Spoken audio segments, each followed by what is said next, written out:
योगयोगयोगेश्वराय भूतभूतभूतेश्वराय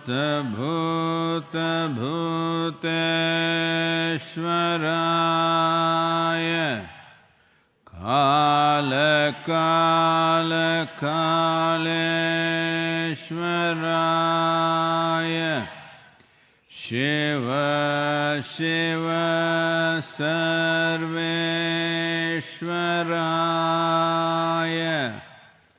शम्भो शम्भो महादेवाय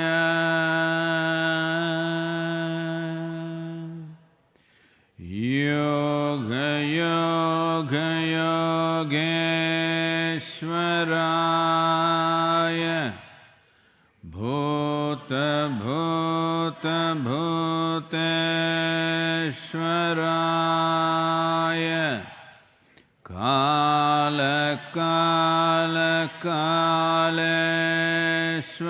कालकालकालेश्वराय शिव शिव सर्वेश्वराय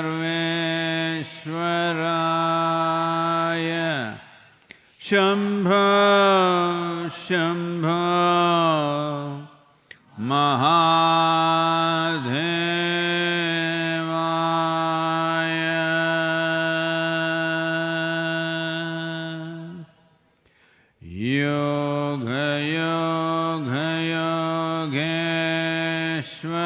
योगयोगयोगेश्वराय भूतभूतभूतेश्वराय कालकालकालेश्वराय शिव शिव सर्वेश्वराय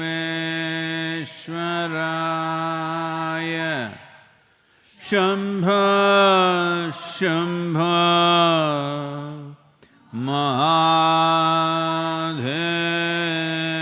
महादेवाय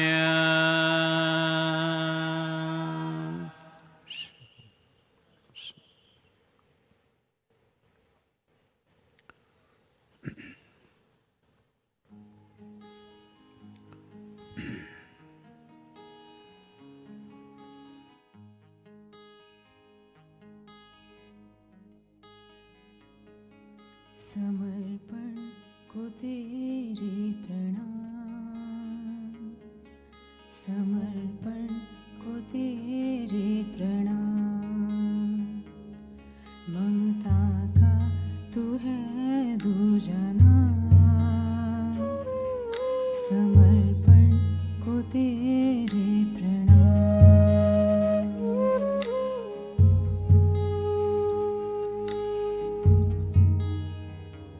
आपदा से ये रण जो तू है लड़ रहा, मौत का बढ़ रहा कारवां।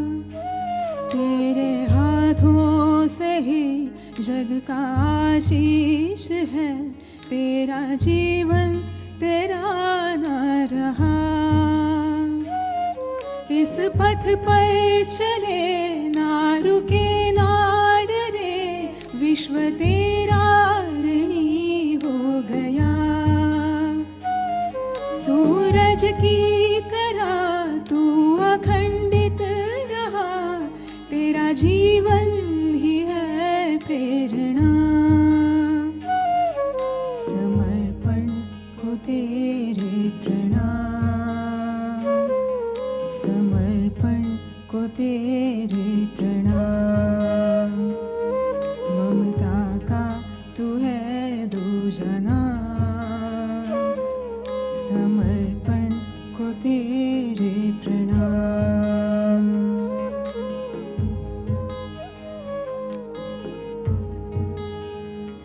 मृत्यु औरों की है, हम सदा है यहाँ।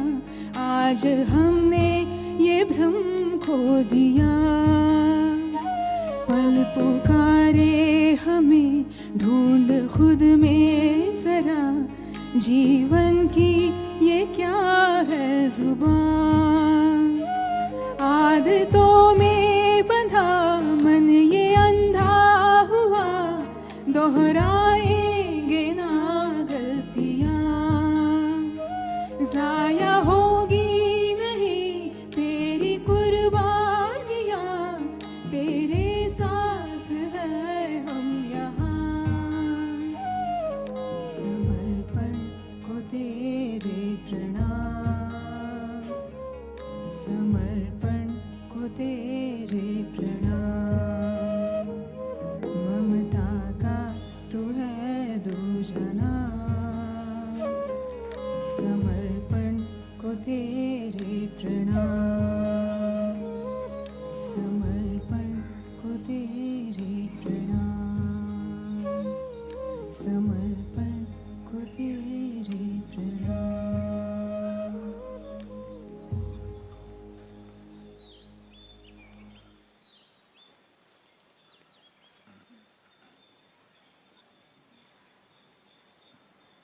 हर किसी को नमस्कारम।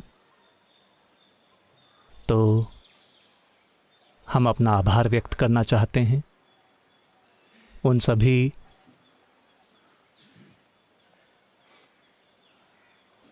महिलाओं और पुरुषों को जो दुनिया भर में जानबूझकर अपनी जान जोखिम में डाल रही हैं, हर किसी की खुशहाली के लिए।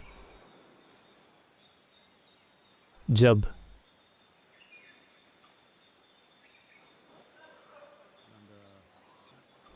भारत के स्वास्थ्य मंत्रालय ने सभी नर्सों और डॉक्टरों के लिए दोगुनी तनख्वाह की पेशकश की, तो उन सभी ने आगे आकर इसके लिए मना कर दिया।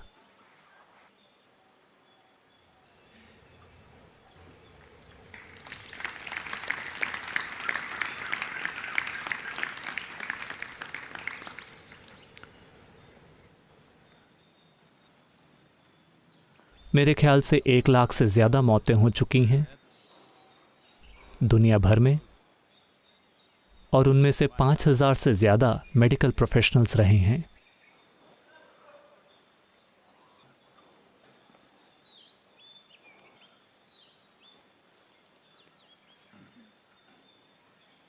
आपके लिए एक छोटी सी कविता है।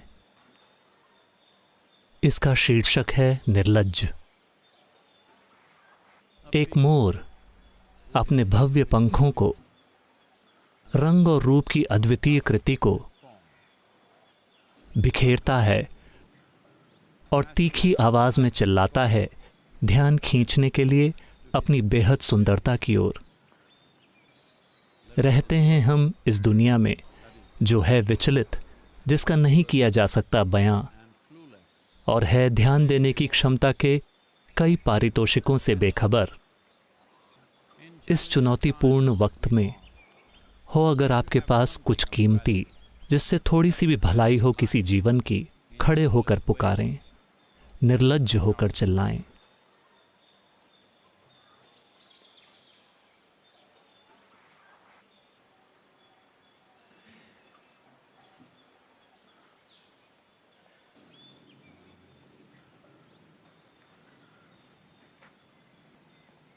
तो कल सुबह 10 बजे प्रधानमंत्री देश को संबोधित करने वाले हैं कि अगले कुछ हफ्तों के लिए नीतियों में क्या बदलाव होंगे। कुछ राज्यों ने पहले ही घोषणा कर दी है कि वो लॉकडाउन जारी रखेंगे, जिनमें तमिलनाडु भी शामिल है, जहां ईशा योग केंद्र है। तो जहां तक हमारा सवाल है, हम लॉकडाउन को 30 अप्रैल तक जारी रखेंगे। देश के बाकी हिस्सों में कुछ खास तरह की गतिविधियों के लिए थोड़ी ढील दी जाएगी या नहीं, हमें कल पता चल जाएगा। मेरे ख्याल से ऐसा होगा। Because it is harvesting season in certain parts of the country, in the north. क्योंकि देश के कुछ उत्तरी हिस्सों में ये फसल काटने का समय है, तो उसके लिए ढील हो सकती है, और उत्पादन के कुछ क्षेत्रों में ढील दी जा सकती है। उद्योगों को आंशिक रूप से चलाना, वे इसे शुरू करना चाहते हैं ताकि अप्रैल के बाद वो पूरी तरह से उत्पादन शुरू कर सकें। तो ये उस दिशा में एक छोटे से कदम की तरह है, लेकिन हर चीज़ अभी भी बदल रही है और अधर में लटकी है, क्योंकि ये इस पर निर्भर करता है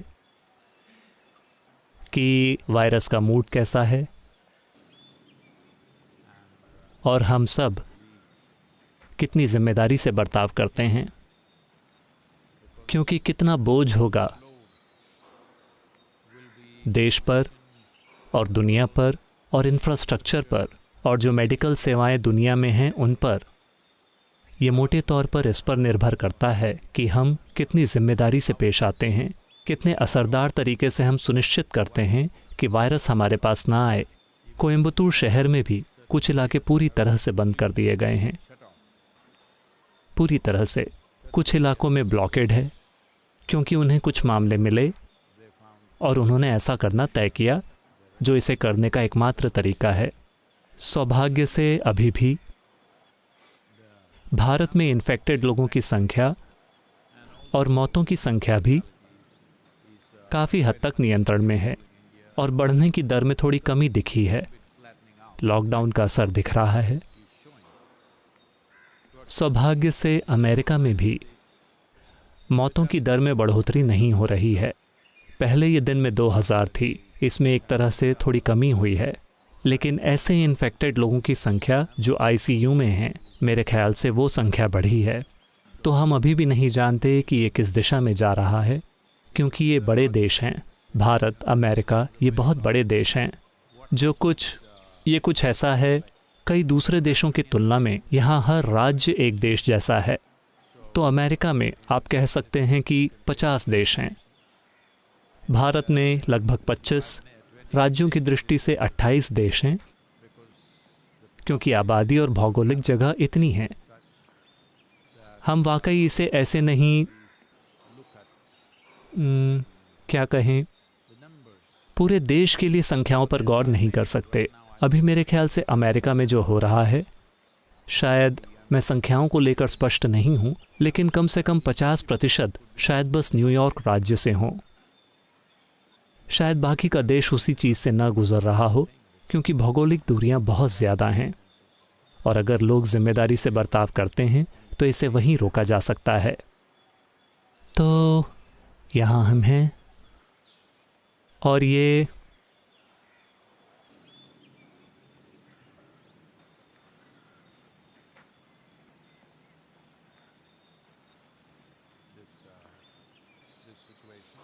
परिस्थिति व्यर्थ नहीं जानी चाहिए।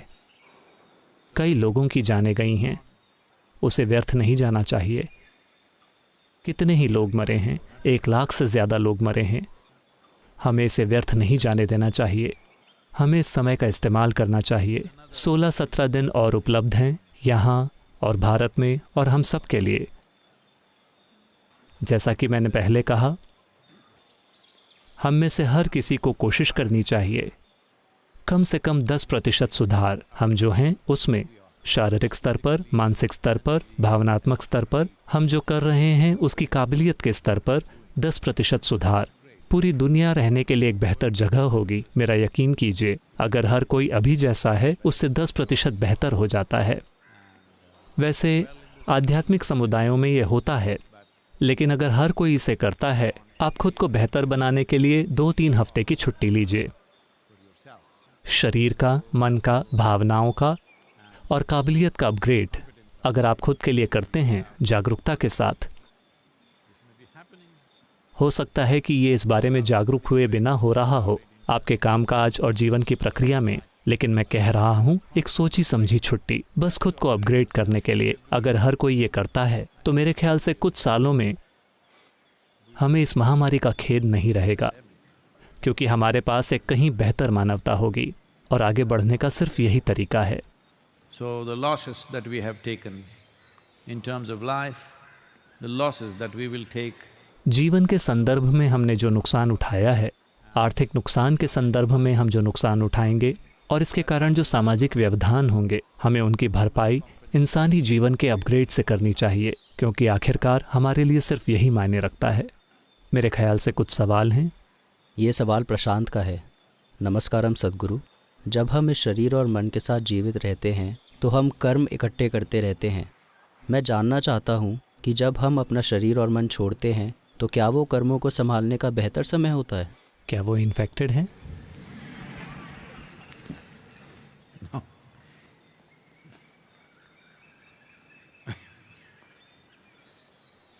तो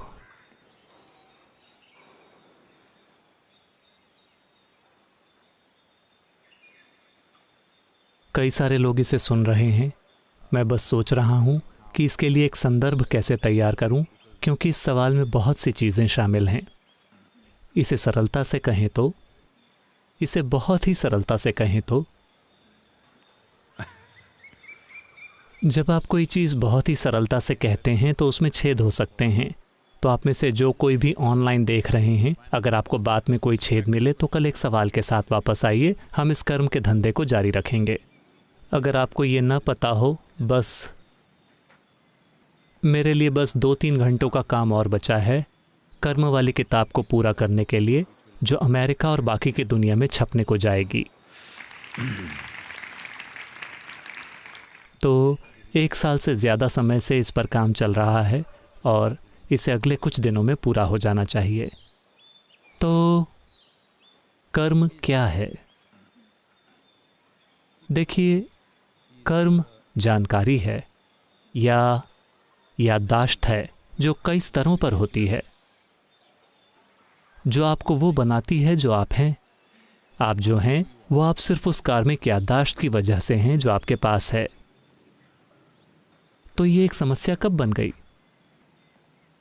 ये एक समस्या इसलिए बनी क्योंकि आपने उस याददाश्त से पहचान जोड़ ली है। जैसे आपके जीवन में अभी भी आप अपनी याददाश्त के 1% से भी कम के प्रति जागरूक हैं। 99% से ज़्यादा आप में अचेतन रूप में मौजूद है। किस हद तक? यानी देखिए, हर तरह की कोशिशों के बावजूद आप देखेंगे कि आपके भीतर की याददाश्त अपने ही तरीके से काम करती है। जेनेटिक याददाश्त, कार्मिक याददाश्त, बचपन से लेकर हर छोटी चीज़। उदाहरण के लिए, मान लीजिए कि कल आपने खाना खाया, और ऐसा योग केंद्र में नहीं होता, लेकिन मान लीजिए कि आप कहीं और हैं और आपने अपना भोजन खोला और उसमें आपको एक जिंदा कॉकरोच या चूहा या कुछ और मिला। ऐसा कुछ जगहों पर होता है। अब आज अगर हम आपको भोजन परोसते हैं तो वो याद आपसे एक अलग तरीके से बर्ताव करवाएगी, और यह याद शायद आपसे एक अजीब तरीके से बर्ताव करवाए हर बार जब आपको भोजन परोसा जाता है। तो आप उस एक अनुभव से जितनी अधिक पहचान जोड़ लेते हैं, मुझे नहीं पता कि आपने कितनी बार खाना खाया है। मान लेते हैं कि आप 50 साल जिंदा रहे और आपने दिन में 3 बार खाना खाया। वो कितना हुआ? 365 गुणा 50 गुणा 3, वो जो कुछ भी है, आपने उतनी बार खाना खाया है। सब कुछ ठीक था, सिर्फ एक खाना, आपके खाने में कुछ छटपट आ रहा था। अब वो याद हावी हो जाएगी। जब भी आपको खाना परोसा जाता है, वो याद वापस आ जाती है, और कुछ समय बाद ये एक सचेतन याद भी नहीं रह जाती। आप बस इस बारे में सावधान रहते हैं। तो याददाश्त आपके साथ यही करती है। कुछ समय बाद आप इसके बारे में सोच भी नहीं रहे होते, ये बस आपसे अजीब तरीके से बर्ताव करवाएगी। मैं कह रहा हूँ कि इसी वजह से आप सभी इस तरह के अजीब प्राणी हैं, क्योंकि अलग अलग तरह की अचेतन यादें आपसे विशेष तरीकों से बर्ताव करवा रही हैं। तो कर्म का ये पूरा आयाम आध्यात्मिक मार्ग पर महत्वपूर्ण हो जाता है, क्योंकि आप रूपांतरण की खोज में हैं। रूपांतरित होना यानी आप जो हैं उसके आकार को ही बदल देना, खुद को ऐसा बना लेना कि आपका आकार कम से कम प्रतिरोध वाला हो। आपने जो आकार लिया है वो ऐसा है कि वो आपको जीवन और मृत्यु से आसानी से होकर गुजरने देगा। आपने उस तरह का आकार अपनाया है जो स्वाभाविक रूप से विसर्जन की प्रक्रिया को उपलब्ध हो जाएगा। आप उसी तरह का आकार अपनाने की कोशिश कर रहे हैं, तो आप रूपांतरित होने की कोशिश कर रहे हैं। इसका मतलब है कि आप जिस तरह से हैं उससे अलग रूप लेने की कोशिश कर रहे हैं। आपका वर्तमान रूप एक नतीजा है यादों के एक बहुत ही जटिल सम्मिश्रण का। ये यादें आप तक 5 इंद्रियों के माध्यम से आई हैं, जेनेटिक्स यानी आनुवांशिकी के माध्यम से आई हैं, विकास की प्रक्रिया के माध्यम से आई हैं। इसके अलग अलग आयाम हैं। यादों के 8 आयाम मौजूद हैं। ये सभी एक तरह से कर्म हैं। हालांकि हम एक विशेष याद को कर्म कहते हैं क्योंकि ये एक सक्रिय प्रक्रिया है। मैं इसकी टेक्निकलिटीज़ में बहुत ज़्यादा नहीं जाता हूँ। जैसे मैंने कहा, अगर आपको इसमें कुछ छेद मिलते हैं तो आप कल के सवालों में पूछ सकते हैं। तो अब आप जो हैं, आप उसके आकार को बदलने की कोशिश कर रहे हैं। जैसे भी आप हैं, जो व्यक्ति आप हैं, यानी कि मूल रूप से आप खुद को उस तरह का व्यक्ति बनाने की कोशिश कर रहे हैं जो बाधा न बने आपकी मुक्ति की प्रक्रिया में या विसर्जन की प्रक्रिया में। अभी अगर आपके पास ये मजबूत एहसास है कि मैं ये हूँ, मैं वो हूँ, तो आप खुद एक बाधा हैं, आप खुद एक रुकावट हैं। आपको किसी बाहरी हेल्प की ज़रूरत नहीं है, आप सेल्फ हेल्प पर हैं। तो आध्यात्मिक साधना का अर्थ बस यही है कि आप खुद को उस तरह के रूप में बदलने की कोशिश कर रहे हैं जहां आप एक बाधा ना हो। सृष्टि के साथ दूसरे मुद्दे भी हैं जिनसे हमें निपटना होगा। एक गुरु के साथ बैठने का यही महत्व है कि आपको केवल अपने खुद के मुद्दों से निपटना है। अस्तित्व से जुड़े मुद्दों से आपके लिए वो निपटेंगे। इसका यही अर्थ है। अस्तित्वगत आयाम जो आपकी चेतना में नहीं है, जो आपके अनुभव में नहीं है, उनका काम उसी से निपटना होता है। वो यहाँ आपको रोज़ाना साइकियाट्रिक एडवाइस देने के लिए नहीं है। सद्गुरु मैं ऐसा महसूस कर रहा हूँ, क्या करूँ? सद्गुरु ये हो रहा है, क्या करूँ? मेरी अपने रूममेट के साथ पट नहीं रही है, वो मुझे बिल्कुल सहन नहीं होता, क्या करूँ? वो यहाँ उन चीज़ों को सुलझाने के लिए नहीं है। दुर्भाग्य से ये गुरु वो सब भी करते हैं, सिर्फ इसलिए क्योंकि मैं एक सोफे पर बैठा हूँ। लोगों ने मुझे गलत समझ लिया है और वो हर समय मुझसे मनोरोगी वाले सवाल पूछते रहते हैं। नहीं, ये वो चीज़ें हैं जिनसे आपको निपटना चाहिए। आपको उससे निपटने के लिए साधन दिए गए हैं। इनर इंजीनियरिंग सिर्फ एक साधन है। अगर आप इसे आज लागू करते हैं 100%, तो आप देखेंगे कि आपकी मनोवैज्ञानिक समस्याओं का अंत है। हाँ सद्गुरु, मैंने इनर इंजीनियरिंग की है, लेकिन ये लेकिन इसलिए है क्योंकि आप इसे लागू नहीं कर रहे हैं। आपको लगता है कि इनर इंजीनियरिंग एक क्वालिफिकेशन है, जैसे BA, BSc, MSc, PhD। मैंने इनर इंजीनियरिंग की, मैंने भाव स्पंदन किया, मैंने हठ योग किया, मैंने शून्य किया, मैंने संयमा किया, लेकिन सद्गुरु फिर भी मुझे समस्या है। इसका मतलब है कि हमने आपको कुछ औजार दिए ताकि आप कुछ स्क्रूज कस सकें, लेकिन आप उसे अपनी नाक में घुसा रहे हैं और वहाँ से खून बह रहा है। हाँ, बस यही हो रहा है। तो उस हिस्से का उद्देश्य आपके कर्म को विलीन करना नहीं है। वो हिस्सा सिर्फ सहायता कर रहा है कि आप इस प्रक्रिया के लिए उपलब्ध हों। वास्तविक प्रक्रिया के लिए जो होनी चाहिए, आप उसके लिए उपलब्ध हों। आपको उपलब्ध होने के लिए बस यही करना चाहिए। अब उनका नाम क्या है? प्रशांत। ओ प्रशांत। ये एक प्रशांत मेरे लिए एक विशेष महत्व रखता है क्योंकि मैं जिस घर में पला बड़ा हूँ, मेरे पिता का घर, मेरे पिता के घर का नाम प्रशांत था, मोटे अक्षरों में लिखा था। तो लोग कभी कभी हमें यूं पुकारते थे, अरे वो प्रशांत परिवार। तो ये प्रशांत का अर्थ है हमेशा शांत रहने वाला। तो वो ये सवाल पूछ रहे हैं कि क्या मैं मरने के बाद इन चीजों को संभालूं?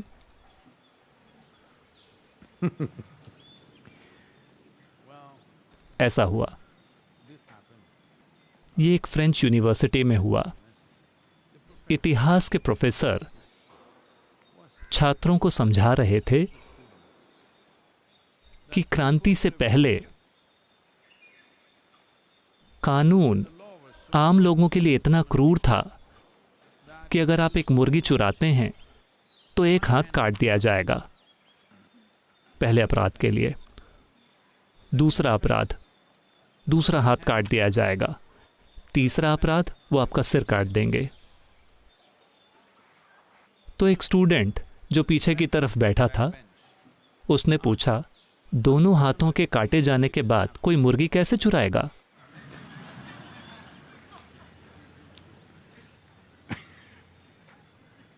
तो आपने अपना शरीर खो दिया और आपने अपना विचारशील मन खो दिया। अब आप अपने कर्म को कैसे संभालेंगे? सबसे महत्वपूर्ण आयाम आपके वर्तमान अस्तित्व का ये है, अगर आपको इन्फेक्शन हो तो भी आप सवाल पूछने के लिए जीवित हैं। इस जीवंतता की अहमियत ये है कि आपके पास एक विचारशील मन है। मैं चाहता हूं कि आप इस बात को समझें। ये इंसान होने का सबसे महत्वपूर्ण आयाम है कि आपके पास एक विचारशील मन है, यानी कि आपको प्रवृत्तियों के अनुसार प्रतिक्रिया करने की ज़रूरत नहीं है जैसा जानवर करते हैं। आप समस्याओं के बारे में गहराई से सोच सकते हैं और अपने अनुसार रिस्पॉन्ड कर सकते हैं, चाहे आपकी प्रवृत्तियां जो भी कह रही हों। तो जब आप मौत की प्रक्रिया में इसे खो देते हैं, फिर संभालने की आपकी क्षमता खत्म हो जाती है। आप कुछ भी नहीं संभाल सकते, आप सिर्फ प्रवृत्तियों के अनुसार चलते हैं। देखिए, बस कुछ ही दिनों पहले ये सारी पत्तियां सूख कर गिर रही थीं, अब सारी नई पत्तियां आ गई हैं। एक सूखी पत्ती भी कहीं जा रही है, लेकिन वो ये नहीं तय कर रही कि कहाँ जाना है। जहाँ हवा चलती है वो वहाँ चली जाती है। मरने के बाद आप भी ऐसे ही बन जाएंगे। आप ये नहीं तय करेंगे कि कहाँ जाना है। ये केवल अभी संभव है। ये अभी संभव है जब आप जीवित हैं और आपके पास अभी भी एक विचारशील मन है। अगर वो आधा काम कर रहा हो तो भी आपके पास एक विचारशील मन है।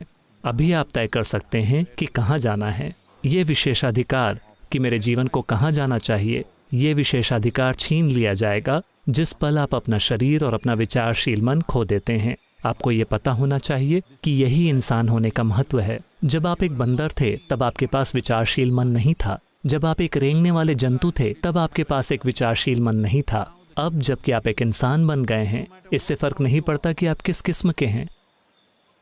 हाँ सद्गुरु, लेकिन आप चाहे जिस भी किस्म के हों, आपके पास एक विचारशील मन है। शायद आप उसका इस्तेमाल ना कर रहे हों, शायद आप मरने के बाद इस्तेमाल करने के लिए उसे बचा रहे हों। मैं आपको बता रहा हूं, वो आपके पास नहीं रहेगा। सिर्फ अभी ही वह समय है जब आप उसका इस्तेमाल कर सकते हैं। सिर्फ अभी ही वह समय है जब आप अपने जीवन को जहां ले जाना चाहें ले जा सकते हैं। इसके बाद सिर्फ प्रवृत्तियां और दूसरी शक्तियां तय करेंगी। तो सद्गुरु, क्या आप इसे मिटा सकते हैं? अगर मैं मरता हूं तो क्या आप मेरे सारे कर्म मिटा देंगे? नहीं। अगर आप उस हद तक विलीन हो गए जहां कवच बहुत पतला हो गया है तो हाँ, वरना हम आपको आशीर्वाद दे सकते हैं कि आप वापस आएं, शायद एक चूहे के रूप में जो एक अनाज के गोदाम में रहता है जहां ढेर सारा खाना होता है। नहीं, मैं बस क्रूर हो रहा हूं, बस यूं ही।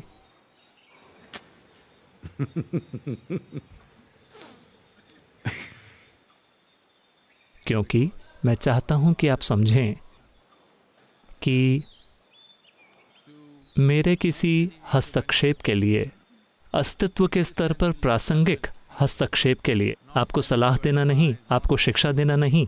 असली हस्तक्षेप तो जीवन को एक उचित अवस्था में होना होगा, वरना आप हस्तक्षेप नहीं कर सकते, कोई नहीं कर सकता। मैं आपको बता रहा हूं। लेकिन अगर किसी ने कोशिश की है, वे इसे उस मुकाम पर ले आए हैं कि बहुत कम सामान बचा है, ये बहुत कमज़ोर हो गया है, अब ये हमेशा के लिए चलता रहेगा।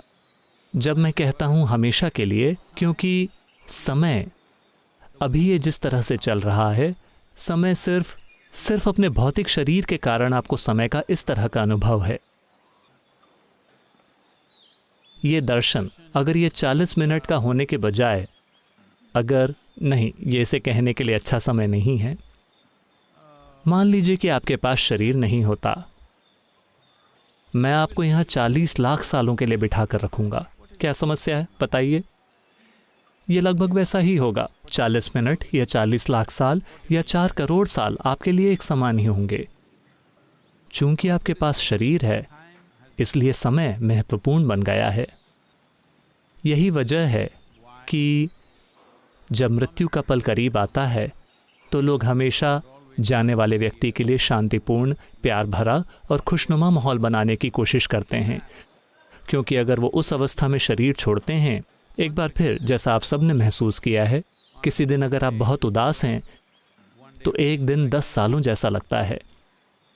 किसी और दिन अगर आप बहुत खुश हैं तो एक दिन 10 मिनट जैसा लगता है।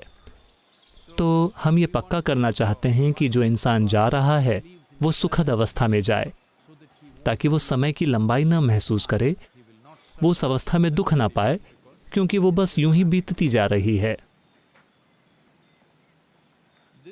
जीवन का ये आयाम, जब इसने भौतिक शरीर और विचारशील मन खो दिया है, फिर भी इसके दूसरे पहलू होते हैं।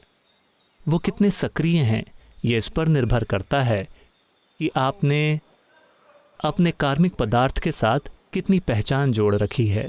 अगर आपकी पहचान बहुत मजबूत है तो ये काम करता रहेगा, शरीर के परे भी। लेकिन अगर आपकी पहचान बहुत कम है तो ये बहुत हल्का है, जिसे आसानी से संभाला जा सकता है। इसका मतलब ये है, जब आपकी पहचान अपनी कार्मिक प्रक्रिया के साथ है तो इसका मतलब है कि जीवन स्वाभाविक रूप से एक और रूप लेने की चाहत कर रहा है।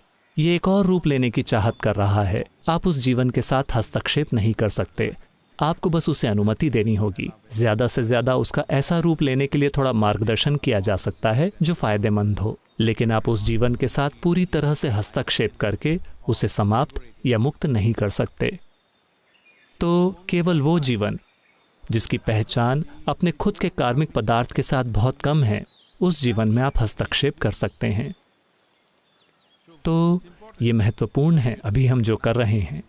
क्या आप पूरी जागरूकता में जाएंगे? शायद नहीं। लेकिन अगर आप एक ऐसी अवस्था में जाते हैं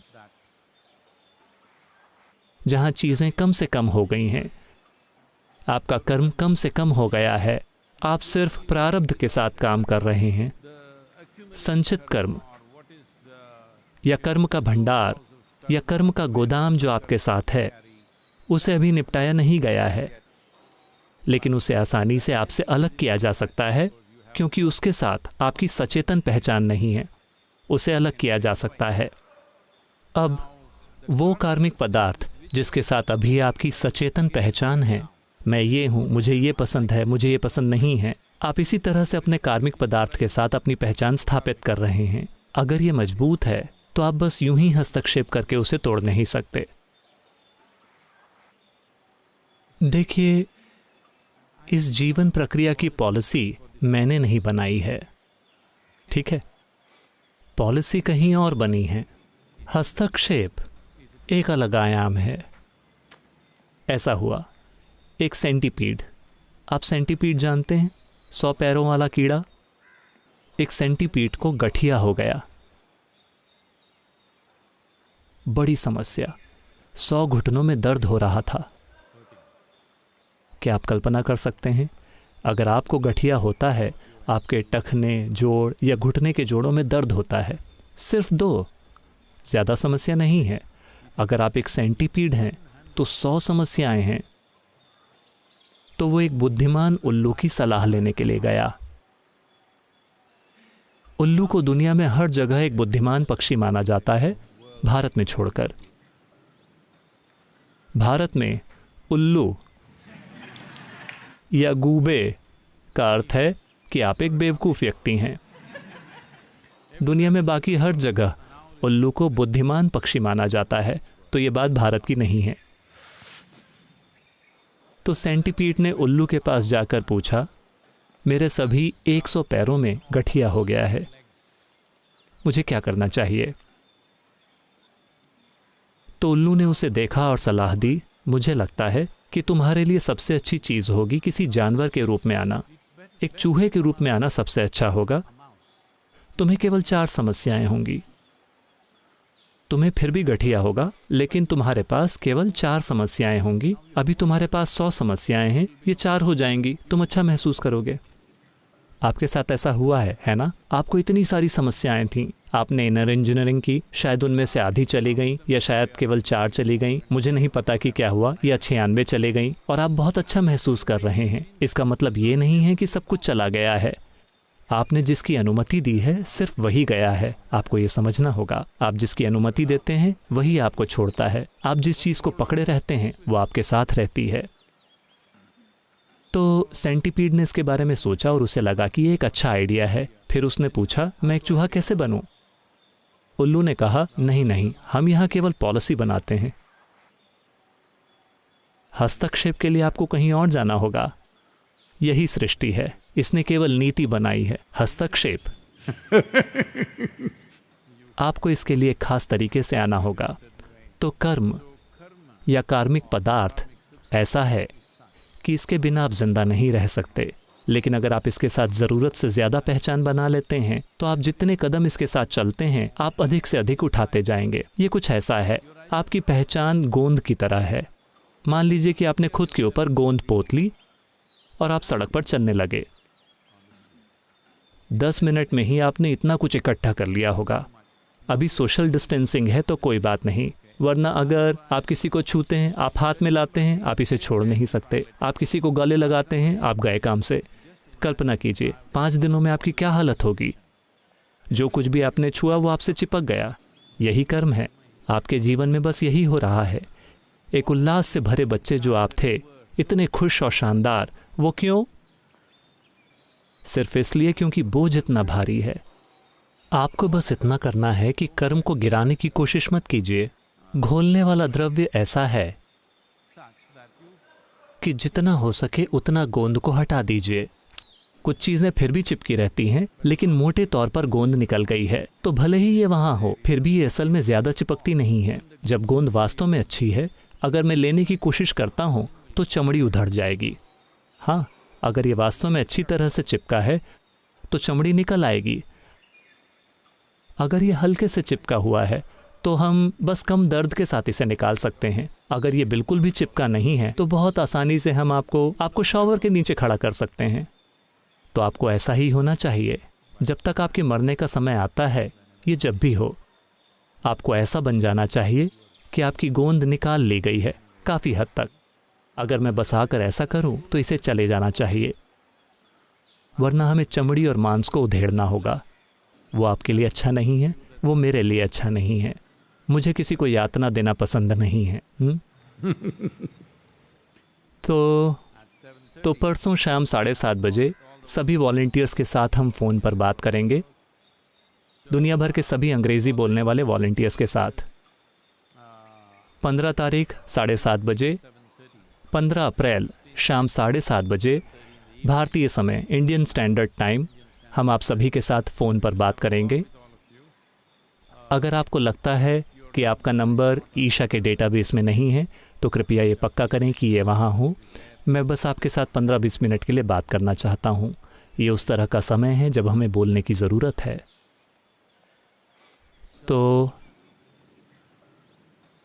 तमिलनाडु में निश्चित रूप से 2 हफ्ते और शायद देश के ज़्यादातर हिस्सों में। अमेरिका में भी इसी तरह की चीज़ें हो रही हैं। यूरोप निश्चित रूप से आंशिक है, अलग अलग देश अलग तरह से काम कर रहे हैं, लेकिन हम सभी को तैयार रहना होगा अपने जीवन पर एक स्तर के नियंत्रण के लिए। 2 हफ्तों के लिए नहीं, हमें तैयार रहना होगा भले ही सरकार लॉकडाउन में ढील दे। मैं चाहता हूं कि आप समझें, वे लॉकडाउन में ढील इसलिए दे रहे हैं, इसलिए नहीं क्योंकि ये आपके लिए 100% सुरक्षित है। अगर वो अंतिम दिन बताए बिना लॉकडाउन करते हैं तो ये देश की सेहत के लिए अच्छा नहीं है। तो इसलिए वो ढील दे रहे हैं, देश को बचाने के लिए वो ढील दे रहे हैं। इसलिए नहीं कि ये आपके लिए 100% सुरक्षित है। तो आपको अपने ऊपर एक तरह का निजी लॉकडाउन जारी रखना चाहिए। केवल बिल्कुल ही आवश्यक चीज़ें आप करें, सतर्कता के उसी स्तर को बनाए रखें, ये पक्का करने के लिए कि आप इन्फेक्टेड ना हों। ये आपको जारी रखना चाहिए। कब तक हम नहीं जानते, लेकिन निश्चित रूप से मई के अंत तक आपको इसे जारी रखना चाहिए 100%। योग योग योगेश्वराय भूत भूत भूतेश्वराय काल काल कालेश्वराय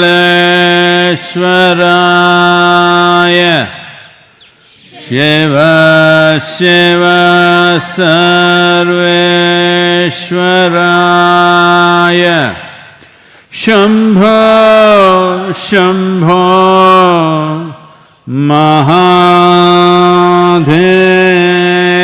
महादेवाय।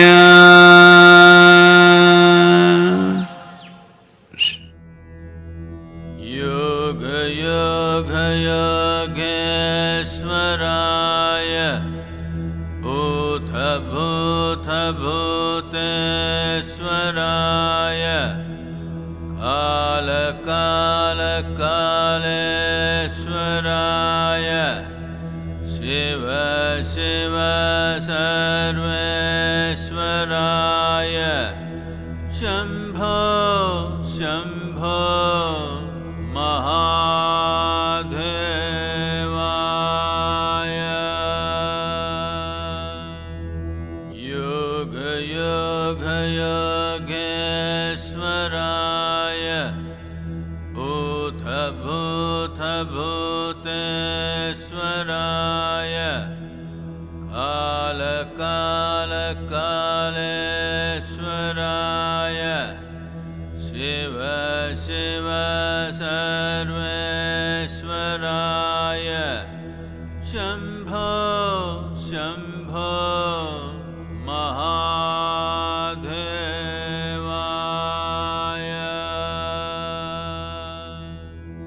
योग योग योगेश्वराय